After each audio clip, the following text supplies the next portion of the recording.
Hello guys, तो guys waste Bengal में जो अभी केस चल रहा है डॉक्टर को लेके, जिसपे काफी ज्यादा भी सपोर्टिंग मिल रहा है, सोशल मीडिया से देख ले, बाहर डॉक्टर से देख ले, तो अब उस केस की जांच सीबीआई करने वाली है। खुद ऑफिशियल्स ने कंफर्म कर दिया है। अब देखते हैं कि सीबीआई इस केस को कितनी जल्दी खत्म करती है। पुलिस एक नंबर की बहुत ही वाहियात पुलिस है, पूरी की पूरी करप्ट। और वहीं गाइस मैक्स सर ने काफी कुछ कहा है बेंगलोर के मैटर पे, जहां पर डॉक्टर की बताया गया था बट वो साइड नहीं था, रेप केस था। तो इसी चीज को लेके काफी कुछ कहा है मैक्स सर ने। मैं उनका छोटा सा क्लिप आपको दिखाता हूँ। आप क्या सोचते हैं मुझे कमेंट करके जरूर बताएं। देखो, एक चीज मैं ब्लंट होकर कहूंगा, शुरू से मैं यही कहता आया हूँ, इंडिया की पुलिस एक नंबर की बहुत ही वाहियात पुलिस है, पूरी की पूरी करप्ट पुलिस है। चाहे एक नॉर्मल सा हवलदार हो, चाहे एसएचओ। और पूजा खेड़कर केस के बाद तो ये भी कंफर्म हो गया कि आईएएस आईपीएस भी करप्ट होते हैं। यहाँ पे अगर कुछ भी गुनाह होता है, अगर एलीट के द्वारा होता है, तो सबसे पहली चीज जो होती है वो होती है सबूत गायब करने की। और इसमें ये कामयाब हो भी जाते हैं। सबसे पहली चीज ये होती है, ये केस को डाइवर्ट कर देते हैं, उसको देंगे, कुछ से कुछ बता देंगे और केस को क्लोज कर देंगे।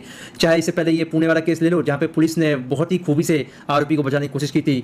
फिर ये बीएमडब्ल्यू वाला केस ले लो, मुंबई का, जहां भी हुआ था, वहां पे भी पुलिस वालों ने बचाने की कोशिश की थी आरोपी को। फिर ये कोलकाता वाला केस, जहां पे सीधा डिक्लेयर कर दिया, मतलब उनको कंफर्म था कि पुलिस उनका कुछ नहीं बिगाड़ पाएगी। फिर उसके बाद क्या हुआ, प्रोटेस्ट हुआ, फिर लोग सामने आने लग गए। फिर उसके बाद मजबूरी में उनको इन्वेस्टिगेशन करनी पड़ी। मैं लिटरली बता रहा हूँ, मजबूरी में उनको इन्वेस्टिगेशन करनी पड़ी। अगर किसी भी तरीके का प्रोटेस्ट नहीं होता, पब्लिक प्रेशर नहीं होता, तो ये शायद कभी केस करते नहीं, इन्वेस्टिगेट करते ही नहीं।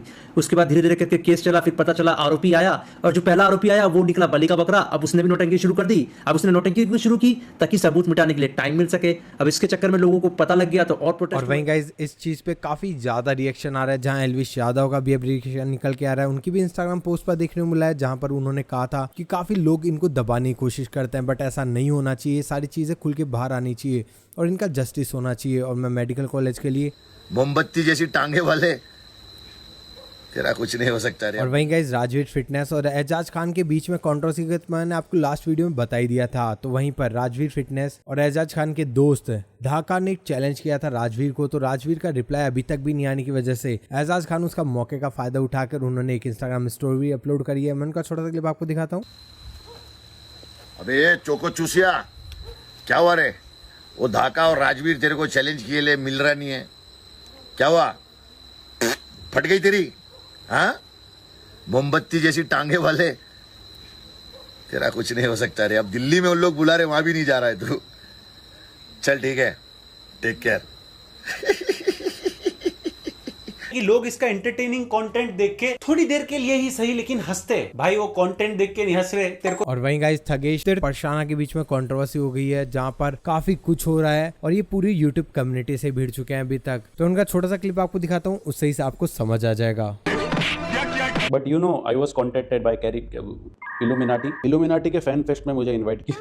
तो ये जो इल्यूमिनाटी सीक्रेट सोसाइटी है, इनका एक फैन फेस्ट होता है हर साल, जिसमें मुझे इन्वाइट किया गया था कुर्सियाँ लगाने। I still cannot believe the organisation that controls the world. बैठो तो छू भाई, बैठो छू। I still cannot believe the organisation that controls the world.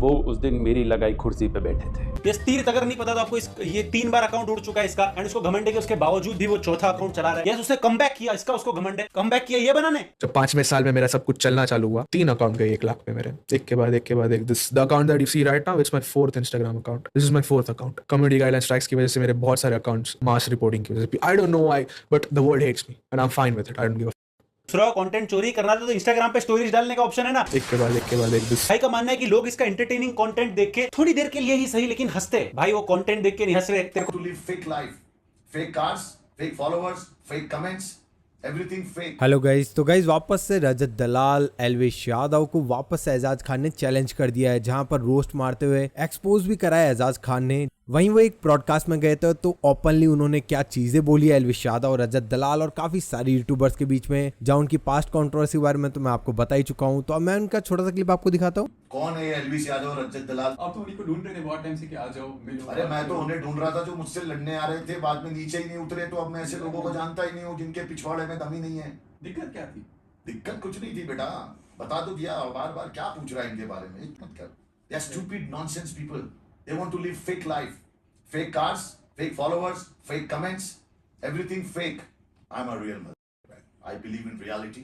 I am real. जो मेरे पास है वही मेरा है। मैं किसी की चार तो ऐसे तो मेरे 5000 दोस्त है जिनकी गाड़ियां खड़ी कर दूंगा।